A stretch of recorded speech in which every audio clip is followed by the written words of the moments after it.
Hey there, this is episode 62 of the Untangled Faith Podcast. In today's episode, Josh Buck joins me to talk about everyday activism and how learning about King Jesus radicalized him. We talk about faith, justice, and politics, and I bet you'll learn something new.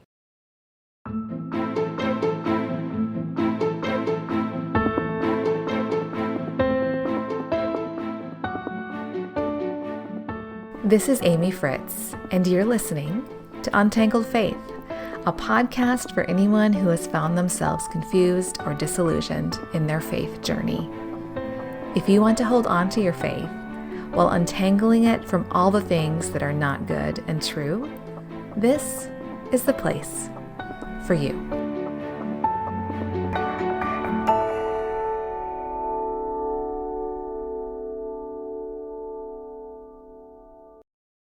A few weeks ago, I was contacted by the publicist for Josh Buck to ask if I would be interested in having him on the podcast. He gave me a brief overview of the work that Josh has been doing, as well as a glimpse into his new book. And I knew Josh would be a great fit for my listeners. Many of us have been sold a lot of lines over the years about justice and politics and faith, and many of us have come to wonder if what we so easily believed about the right way to engage for the good of our neighbors is actually true. I also have a feeling you're exhausted. You want to engage for good, but you don't know how to hold this alongside all the other things you're holding. If this resonates at all, keep listening. I think you'll appreciate my conversation with Josh Buck.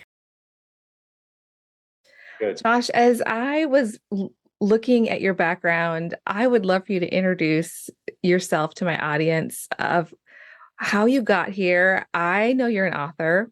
I know you work with this PAX, and that you have done some really interesting work for your PhD dissertation. So how did you get here today with a book, a brand new book here? Yeah, I talk about this in the book a little bit. And by the way, thanks so much, Amy, for having me on. I was born in a Christian context. I was born in the South and grew up in the Northwest. Attended a church that was planted out of a Billy Graham crusade. Family life center, big buildings, great preaching, huge childcare.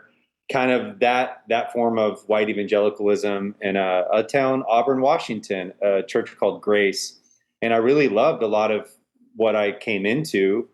And I moved to California to go to Bible college, a new Bible college outside of Los Angeles called Eternity. And I was discovering a different Jesus than I had known growing up. I wrote that down. That's so curious to me. You found a different Jesus by digging into the Gospels and going to Bible college. Yeah, digging into the Gospels and doing really the hard work of historical analysis. And also it had to do with traveling and understanding how people follow Jesus from different cultures in different situations. And that was a big part of my journey.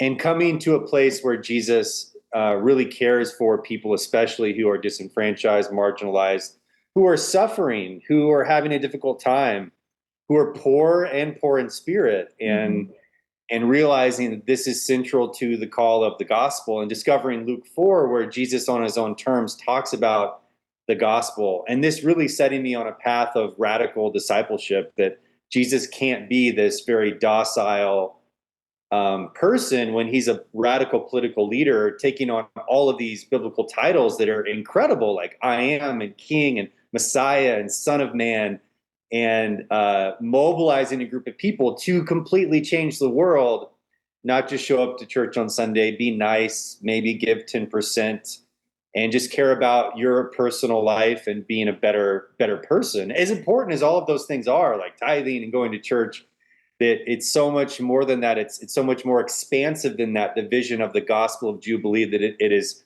social life and spiritual flourishing. Yeah, I would imagine some people are afraid that they're going to send their kids off to a secular college and they're going to be radicalized at the secular college, but you went to a Bible college or a Christian college, and it was Jesus and his story that radicalized you. I do think the more that you get to know Jesus, it's going to affirm your culture and it's going to reject and subvert your culture, the family you come from, the people you come from. And that happened to Jesus himself. Yeah. So yeah, there were certain things that I think were like coming home to growing up in America and being white and like what that means. An affirmation for missions, for instance, like that we care about the world, we care about the nations, and we love people who are different from us. But there certainly were other things where it's like, oh, wow, what does this mean about our daily engagement, the things we talk about, the clothes we buy, what job we're trying to get, the food we eat, what coffee we drink. Like all of a sudden, God has set us on a path of discipleship that really matters. And then from there, to answer your question kind of about school and travel, I mean, going overseas and really living in Africa for a while and wrestling with, what's my call? What do I want to do? And moving to a city to plant a church with my wife and my daughter, Ahana, at that point. And yeah, the PhD work that I recently completed is an outflow of God's desire for all of us, no matter what degree we're getting, no matter what station of our life, to actually make a difference. And so with me in the academy, I interviewed the survivors of the Charleston massacre, and specifically two pastors, two reverends who lost loved ones in the Charleston massacre. If you don't know what that is, Google it. It's horrifying, but it's where a white kid named Dylan Ruth, who went to church, by the way, an evangelical Lutheran church with his family, decided to go to historically African-American church in the South to start a race war. And he killed almost everybody in that Bible study. And I wanted to understand the impact it had on the lives of those people that lost loved ones. So I sat down to hear their stories and to hear what faith means to them coming out of that and walking through indirect racial violence. Yeah. And so that's part of my path of trying to be an everyday activist is no matter what I'm doing, what I'm writing, what class I'm taking, what I'm doing during my day is to try and make a difference in the world. Yeah. It was really fascinating to me to hear about the way you did that research. And like, I bet you have just the most fascinating information that you get from having those conversations with people. There was a quote that I heard you say, and in a podcast that I listened to, and I had to write it down because it just jumped out at me. And you're probably like, what did I say? I don't even remember. You said, I'm a white guy trying to live a just life. Tell me a little bit about that. Now, this isn't like a part of your book that jumped out, but I think it relates. And a lot of my listeners are white, and they also are grappling with, how do I live a just life? I have realized that my life looks very different than people of color, and my struggles are very different. I don't have a lot of the barriers that people of color have. So tell me what it has felt like and looked like for you to be a white guy trying to live a just life.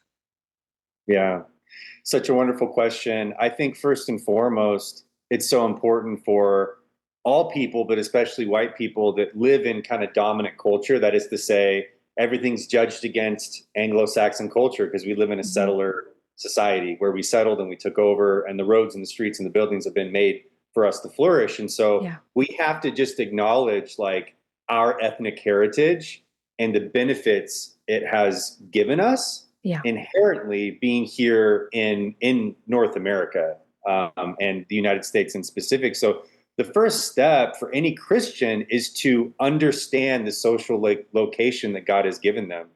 It does relate to the book because I'm writing from a white perspective, primarily to a white audience, saying, how do we wrestle with doing the work of justice and mercy when so much has been given to us? Yeah.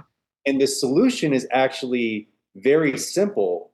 Follow this brown-skinned Jewish Messiah, enter a cross-cultural relationship with a rabbi that speaks Hebrew to understand how to follow this Middle Eastern story and to follow this Middle Eastern man into a new tomorrow and into a brighter world. And so it has to do with going, okay, I'm not allowed to translate Jesus into my culture. Right.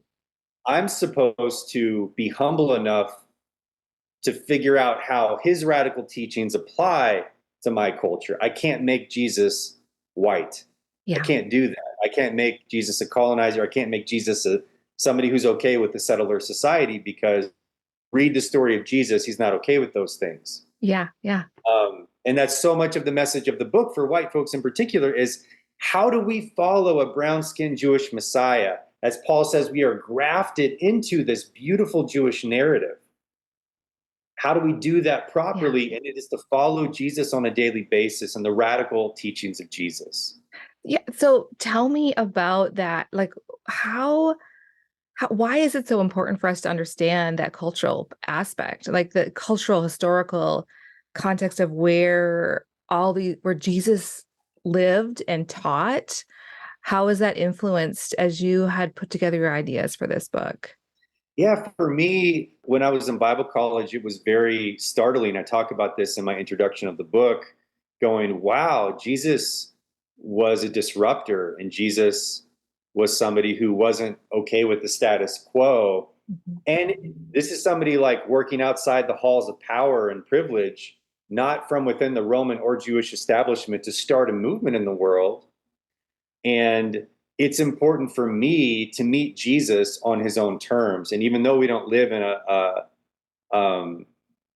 a society that values the book like we do the screen and our phone and movies, Yeah. that the pinnacle of artistic expression in our culture is film. That's why we're like, are they going to make it into a movie? They don't say it's a great movie, or they're going to turn it into a book.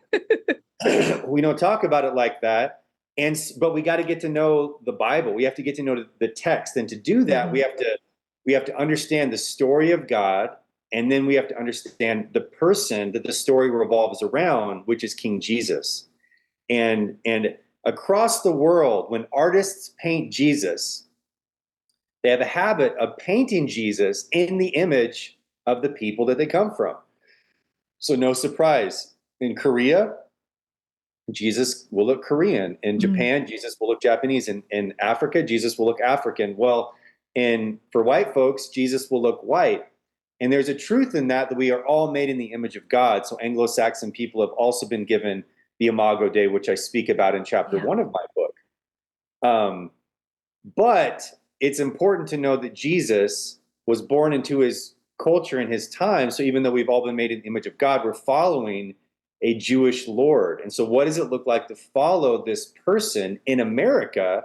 And that takes time and energy to actually do that. And if we remove the political, the cultural, or the social context of the New Testament, we will whiteify Jesus immediately. Immediately, you translate him into endorsing your life and your lifestyle, where God became flesh on purpose to teach us how to be human and to follow him.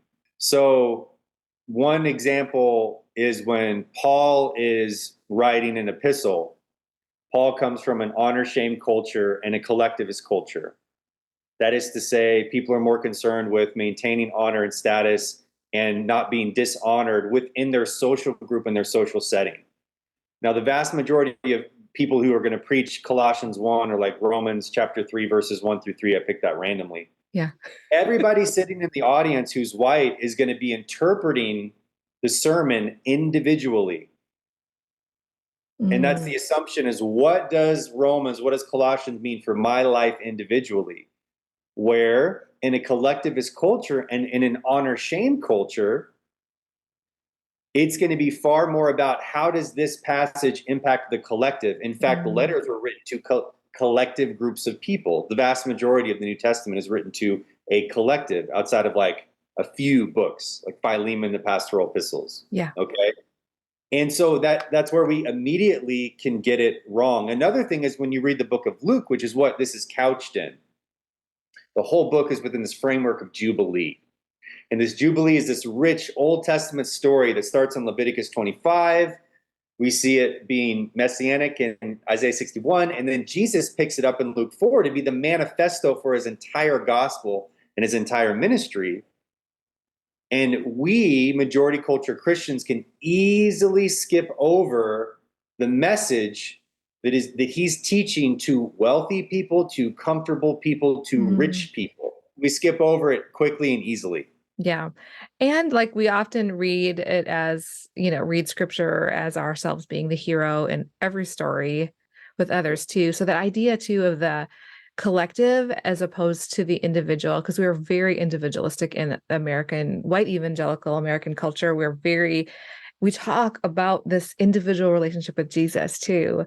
And I just had a conversation with Tracy Rhodes, who has been talking and reading about all sorts of different Christian denominations and spiritual practices. And, she was like, I think it came from a good place, this idea of an individual relationship, but we have forgotten that we exist in a collective. And I don't know if she actually used that word, but like in community it's just not about working out our faith by ourselves. You can't really work out much.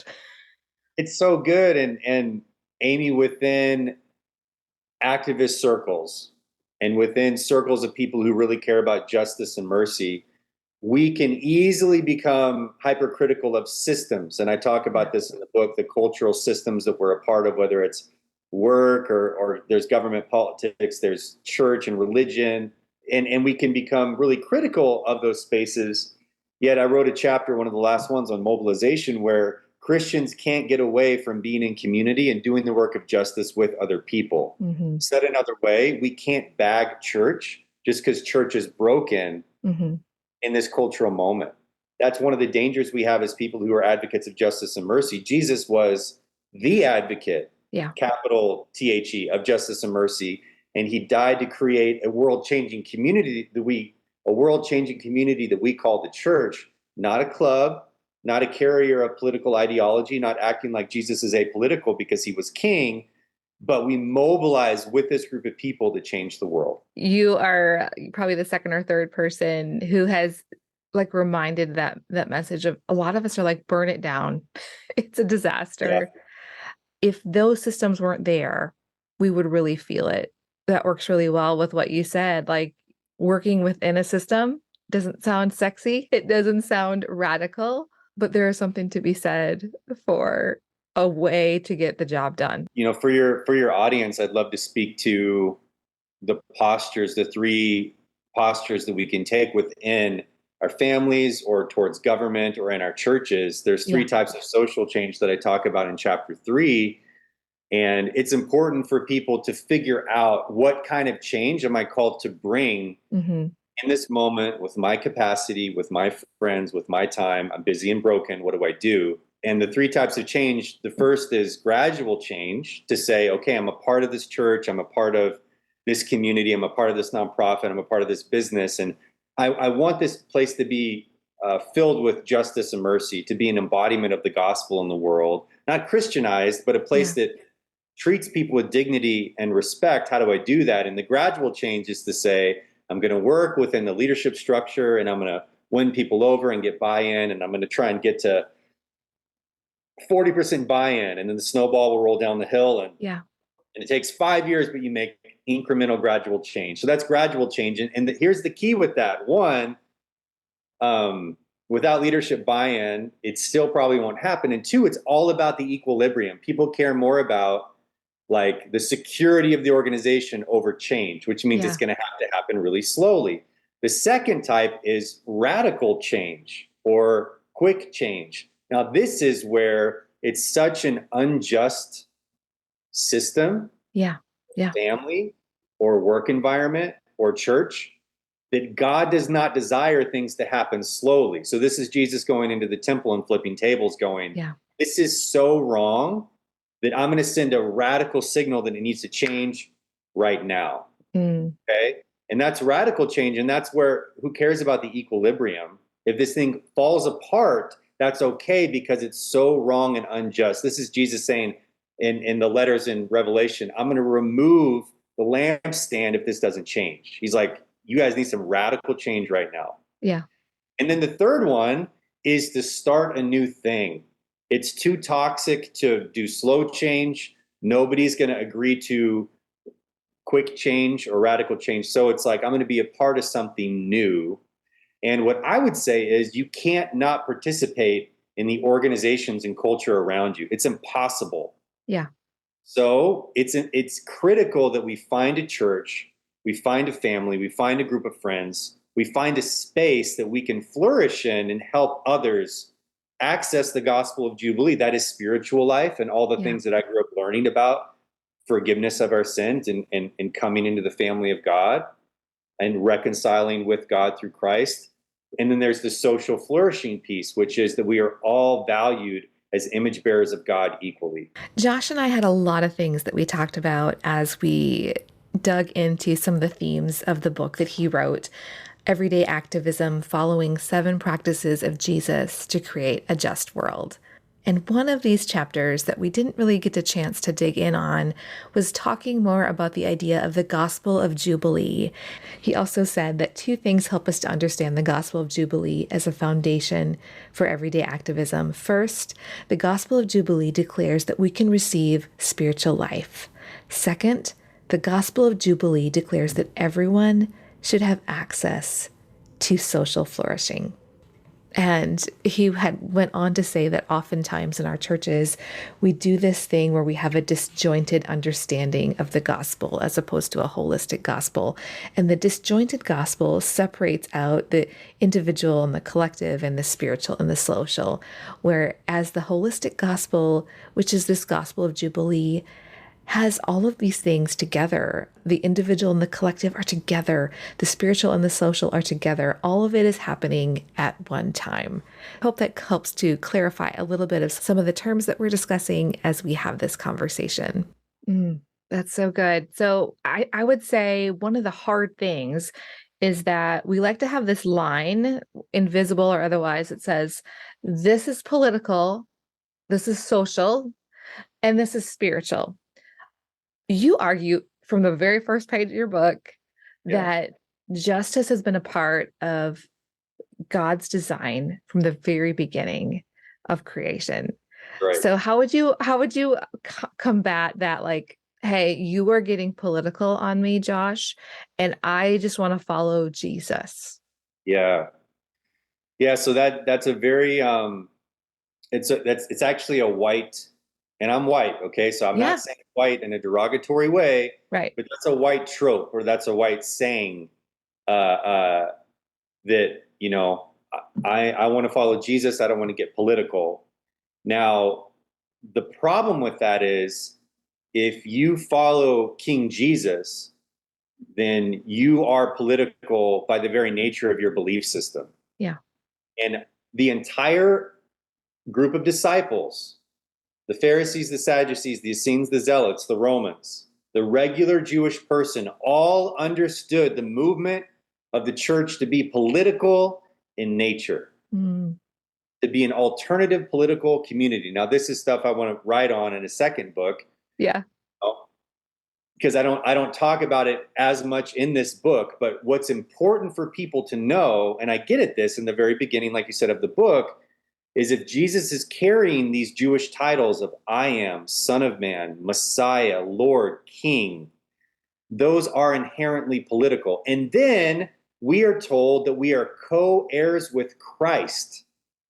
So that means we are ruling and reigning. Jesus is sitting at the right hand of the Father right now, and we are co-heirs with him, and we will rule and reign as political beings in the new heavens and new earth.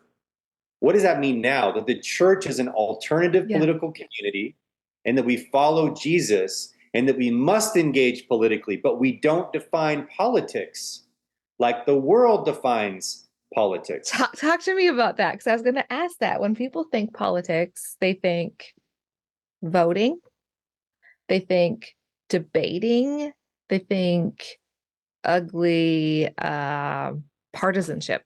For sure. And I think this is a big problem. So the myth, before I get to like how we define it, the myth that we suffer from in America, and this is really around the world, is we allow our nation to define for us what politics is. So that means politics is our sacred text, the Constitution, the cultural symbol of the flag, the liturgies of the national anthem and Pledge of Allegiance and crossing your hand over your heart. These are the religious and political symbols that we latch onto, and then it becomes for us, this is what it means to be political, is to do these things and engage these things. And then the two-party system, we're forced to choose for our political party platform person, right? Mm-hmm. Yeah. So that's the myth, because with Jesus, all of his disciples were faced with a choice. I'm going to join the Pharisees or the Sadducees or the Essenes or the Zealots, or I'm going to join the Romans. And all of them had those political choices. And then there were their average Jewish person who's like, I'm too busy and broken. I can't join and be a part of any of these political things. Mm-hmm. They were deeply hurting and oppressed. Okay. And Jesus said, I'm creating an alternative political community called the church. And so instead of politics being defined through the legislative process in a nation, politics should be defined as promoting human flourishing as we organize. So that could be anything. That sounds lovely. Promoting human flourishing. So guess what? The church is a community that organizes for human flourishing. Communion promotes human flourishing. Baptism promotes human flourishing. Preaching, prayer groups, house church, community development work all promotes human flourishing through organizing. And so then our identity rooted in King Jesus and his organization, the church, is an alternative political witness. It is our social ethic. It's not something different. The church is our starting point as we engage politically. And the human flourishing is a very different picture than conquering the other side. Yes. And I touch on this at the very end of my book, because the book's all about, like, no matter where you are in life, you can make social change and you can change the world and go do it, like in your workplace and all this. Yeah. But our measure of success is not power, resources, or the ability to coerce, tell people what to do, or they get fired. Yeah. Our measure of success is, are we centered on loving Jesus? Are we being faithful to follow King Jesus, come what may? And that's a very different measure of success, because when you get into the American political realm, it's about power, violence, coercion, and resources and manipulation. And we see that right now playing out. Yet the church is not allowed to play by those rules. That's why Jesus, and I talk about this in the chapter on empowerment, the story where the mom of the disciples come to Jesus, says, can they sit at your right and left hand? Yeah. Like, are you going to drink my cup? And they're like, of course we will. And then the disciples get upset because they're like, dude, you're trying to get favor behind the scenes, because they think that the politics of Jesus is about power, violence, coercion, and being honored publicly in front of millions of people. That's what they were thinking of the Son of Man. And Jesus pointed at all of the Romans and all the people around, says, it will not be so among us. And that is our political mandate as Christians. Yeah, I like what you said there about what the measurement of being faithful looks like. Okay, you sold me that things are broken, but I'm one person. I am a little overwhelmed, and isn't it just a big dumpster fire? Oh, and man. Maybe Jesus is going to come back anyways and fix it.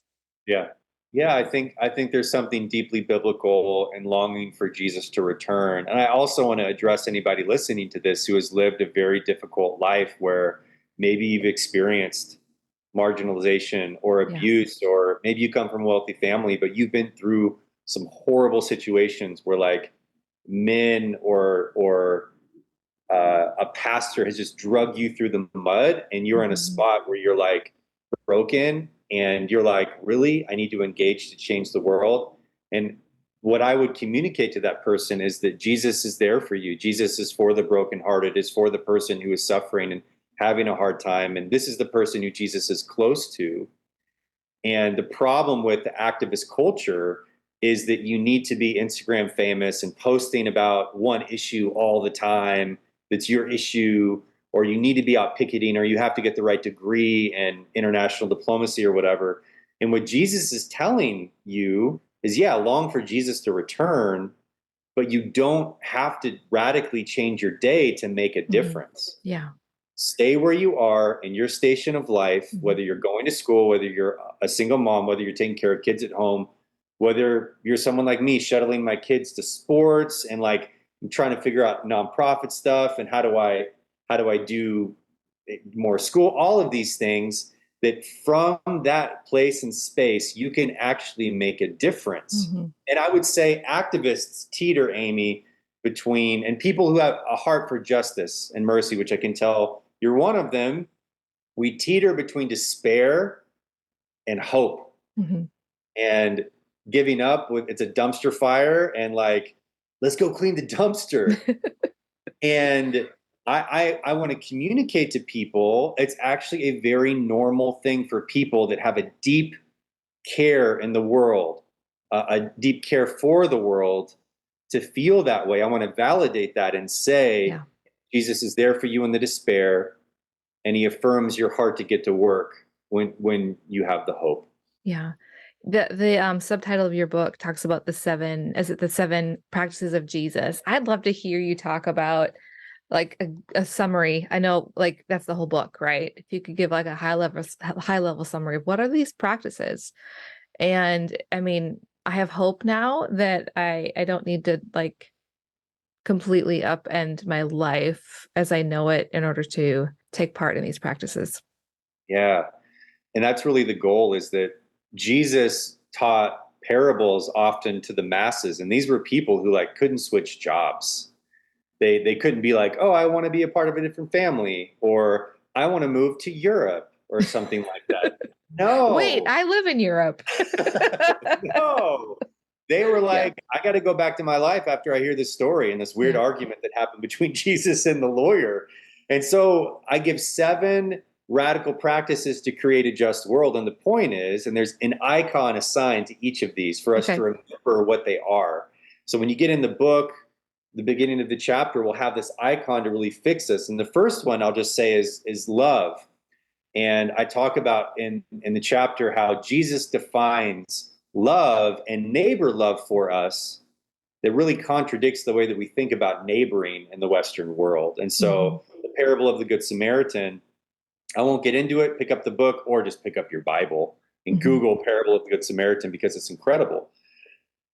And within the parable, Jesus offers a vision of neighboring that is radical, that the crowds didn't like, that the Jewish leaders didn't like. They had a hard time with, that he would place an enemy of the Jews as the hero of the story, ministering to somebody who his own people wouldn't even help. And so we talk about how can you apply this neighbor love on a daily basis? Because the cool thing about the parable of the Good Samaritan, it was an ordinary story and situation. Like people ended up dead on this journey because it was a dangerous road.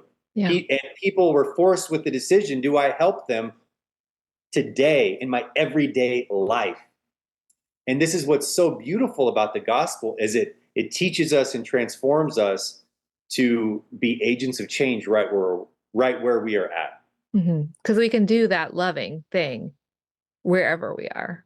Wherever we are. So the way that the book is laid out is that I establish the foundation for justice and mercy by discussing the Gospel of Jubilee. And the Gospel of Jubilee from Luke 4 is spiritual life and social flourishing.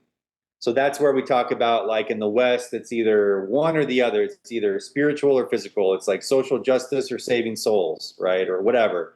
And when we get to Jesus, he presents a holistic gospel. This is a gospel that accounts for individuals and the collective, for the social and the spiritual. And once we accept that the gospel is about this jubilee, then we can't be off the hook in terms of helping our neighbor and loving people around us. We have a holistic gospel that is radical to us in our daily life. And then from there, I say, now that we know that the gospel is holistic and it's this gospel of Jubilee, that is spiritual life and social flourishing, let's get into these 7 practices of Jesus. And on this foundation, these are the 7 practices like nonviolence, forgiveness, empowerment, love, mobilization, truth-telling. These are the 7 practices that we need to bring into our everyday life. Some of those on that list surprised me. Or I think people are going to feel like uncomfortable. Nonviolence, for one, I think is a conversation that in the white world, especially the white evangelical world, we've been so tied to like, yay, military, yay, strong might. But nonviolence isn't just about war. It's about more than that. Talk to me a little bit about like the conversations you've had or how you have been influenced to live out that practice of nonviolence in your life. Yeah, yeah, absolutely. And this is the one. I would say, the two that I would say folks on that are conservative aren't going to like the nonviolence chapter, and folks that are really progressive are going to have a hard time with the forgiveness chapter. Mhm. I think those are two that Jesus comes at us regardless of what we've been through Yeah. and Yeah. maybe what Christian camp we find ourselves in. Yeah. And you can't get away from it. So the nonviolence one, Amy, uh, I think at the foundation, when I learned about Jesus teaching about nonviolence, and then I saw the apostles teach about it too, and then I saw them be unwilling to be violent in their lives, and then I saw the early church applied this ethic across the board for various reasons in different settings, many of them refusing to serve in the military, or if they did, they're like, I'm not going to kill people, but I'll be in the military. Then I was like, oh, dang, that means this is something we have to apply as Christians today. Yeah. And that cuts completely against American Christianity. Now, listen what I said. I said American Christianity, right? Mhm. And Yeah. so that is to say that Christianity is subsumed or comes under what America has to say. And America does not exist without the justification of epic and tyrannical violence. And so, what the Christians who came here to America did, and I don't talk about this in the book, but it's important for people to know, the Christians that came here rode the wave of colonization, which means they connected their Christianity to colonization. And in order to justify land theft, killing the natives, enslaving Africans, going to war with each other, in order to justify that, they came up with theologies to say this is okay. And I'll Mhm. give two examples really quickly. The first one is the doctrine of discovery. Now, pick up this book by Mark Charles and Soong-Chan Rah, The Doctrine of Discovery. That is like princes, Protestant and Catholic, in Europe said, on behalf of Jesus and the kingdom of God, when you see new land, you are allowed to claim it on behalf of Jesus and our crown. Mm. Okay, so that was a theology, benevolent theology that justified that. But second, the British, as they were taking over 95% of the world, okay, Yep. saw themselves as the conquering Israelites entering the promised land. So when the Puritans and people came here, they were under a theology that said, we are this new Israel, creating this new nation. When you look at all the cities on the East Coast, you got like Bethlehem, Mhm. Goshen. Okay, why are they there? Why are they talked about in that way? Well, it's because they saw themselves in place of Israel. Now, that's terrible. So why do I say all that? Those are two historical reasons why we Yeah. just accept violence as normative, and Mhm. it's something that Jesus rejects out of hand. Right. And there is a history that goes long before the founding of what we call America, right? That did not involve marrying Christianity to violence. Right. And I think sometimes we forget about that long history that was long before. And I think it is very common to center ourselves in the biblical narrative of like, we are That's it.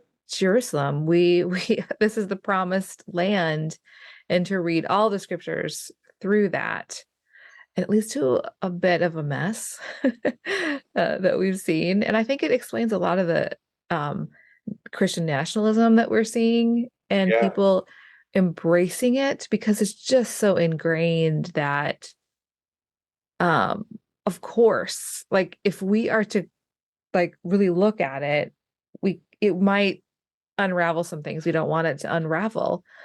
Right. And just the long history in people's own lives of tangling up their politics and faith for so long, it's really, really hard to say, what do you mean? Of course, if it has the word Christian in front of it, it must be good. Yeah. And doesn't it just mean I'm patriotic? But like, there's so many conversations about what this means. And a misunderstanding of the fact that of trying to really, truly, honestly understand our cultural background and the history of where we came from doesn't mean that we hate ourselves. It doesn't mean Right. self-loathing. I think it's a call to flourishing. We Yeah. don't have a full flourishing life if we deny being a part of somebody else's flourishing. If we aren't willing to be like, we're not just denying somebody else, we're denying our own selves. And Yeah. what can we do now that we know Right. how we got here? What can we do now? Another one of those 7 things, truth telling. Yeah. I would not have put it on the list at all. But I do think we do walk around thinking we're truth tellers, but being afraid to tell the truth in some ways. Talk to me Yeah. about how that ended up on your list. Yeah.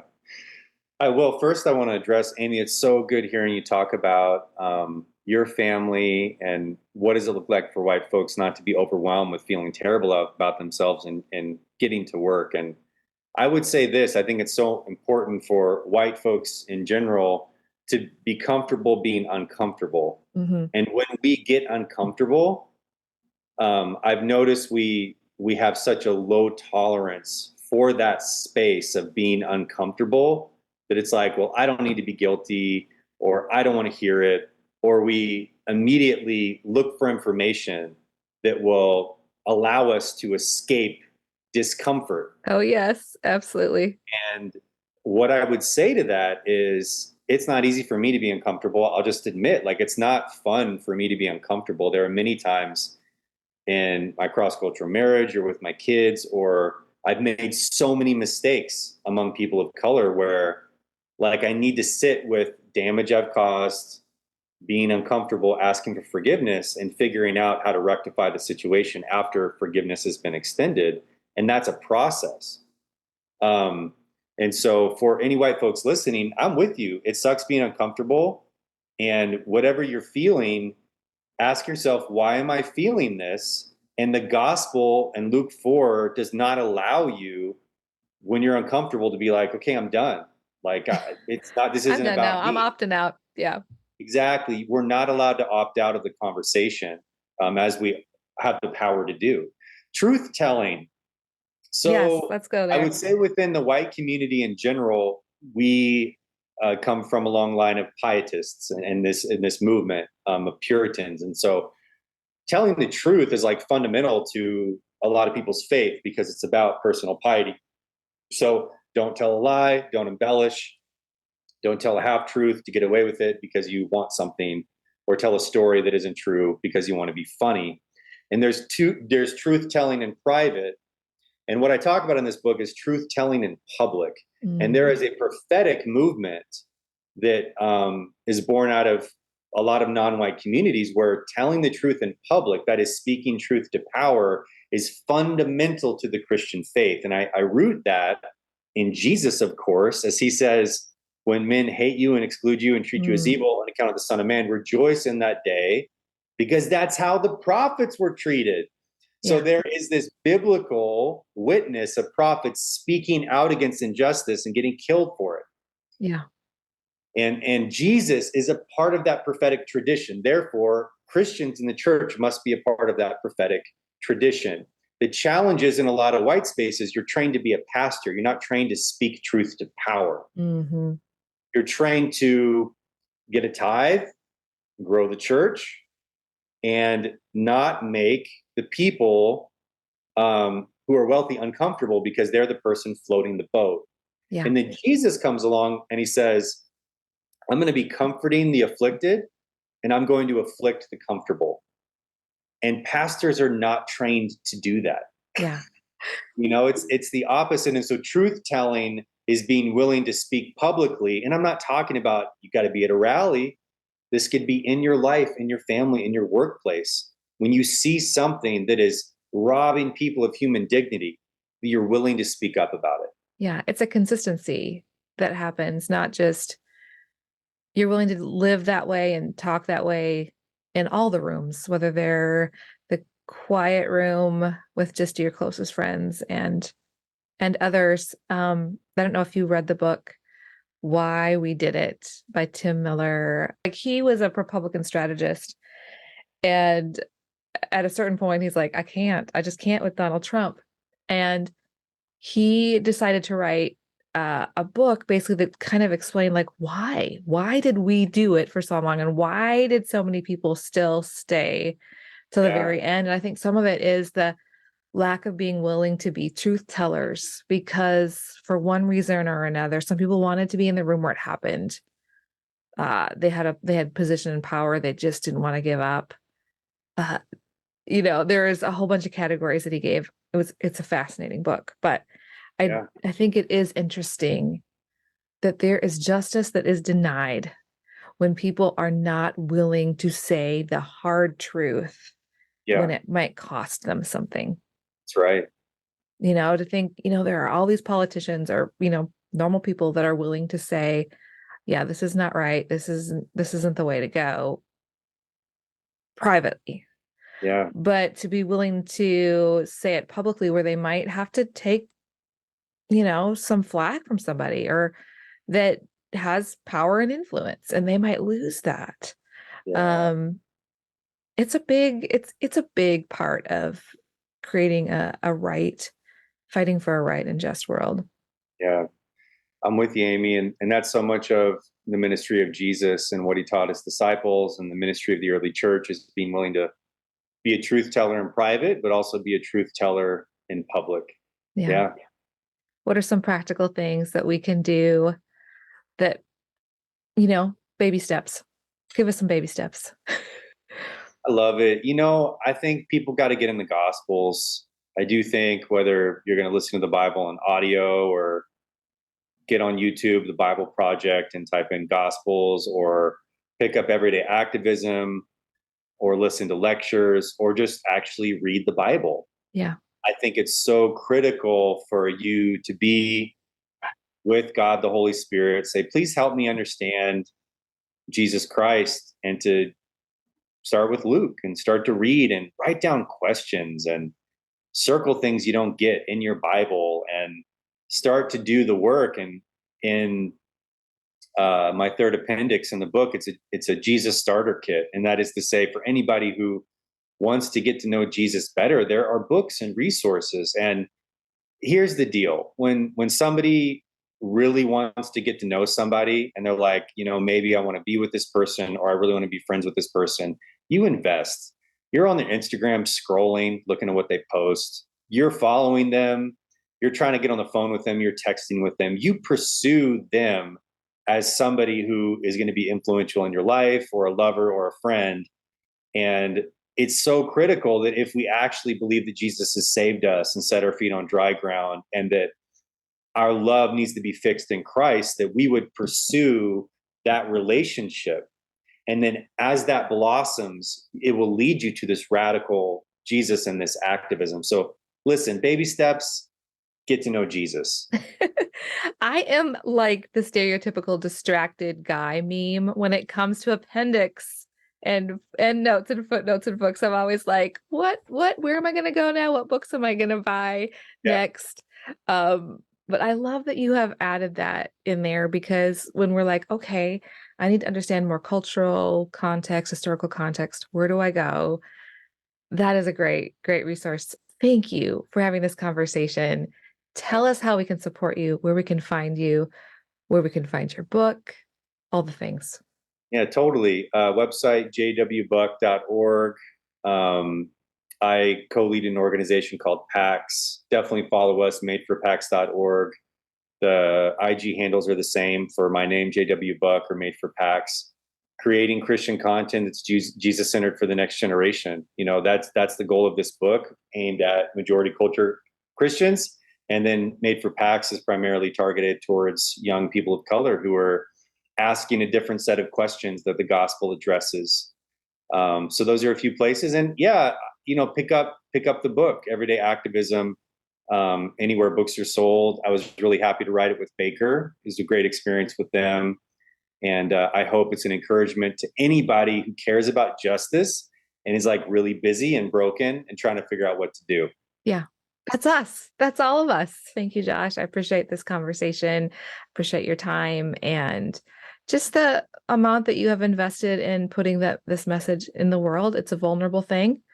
And I just know that it's going to find its way to the people that need to see it and read it. And God will use it. You just never know. You never know where your words are going to end up and what God will do. So I felt encouraged and challenged, and I've appreciated this conversation. Thank you, Amy, so much for having me. You're welcome. I want to close out this conversation by sharing something Josh wrote in his new book.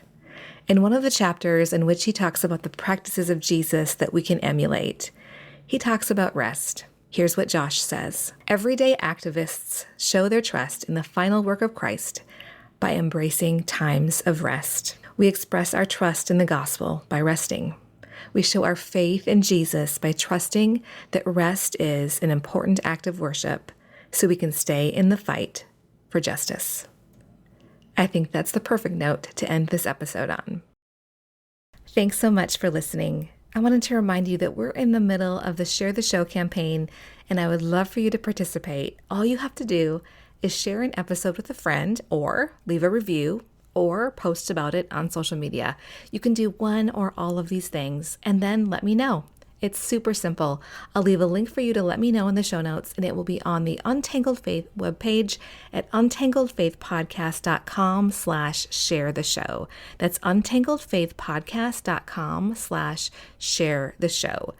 If you click that link to let me know that you shared the show, you will be entered in a drawing for one of two $50 Amazon gift cards. I'll be doing that drawing on December 10th, so make sure that your name is sent in to me by the end of the day on December 9th, 2022. This is also a great time to join the Patreon community if you haven't. Patreon members get access to bonus audio, live streams, and replays of past live streams and other benefits. It's the main way this podcast is made possible. Check it out at patreon.com/untangledfaith. That's patreon.com/untangledfaith. I'd love to keep this conversation going over on Twitter or Instagram or through the Facebook page. I'm Untangled Faith on Instagram and Facebook, and Faith Untangled on Twitter. You can find the show notes at untangledfaithpodcast.com. For more information about supporting the show, check out patreon.com/untangledfaith. The Untangled Faith Podcast is hosted and edited by me, Amy Fritz. A special thanks to my Patreon supporters. This podcast is made possible by their support. I also want to give a shout out to the producer level supporters, Michelle Pjanic, Phil and Susan Perdue, and Pam Forsythe. Thank you guys. I'll see you next week.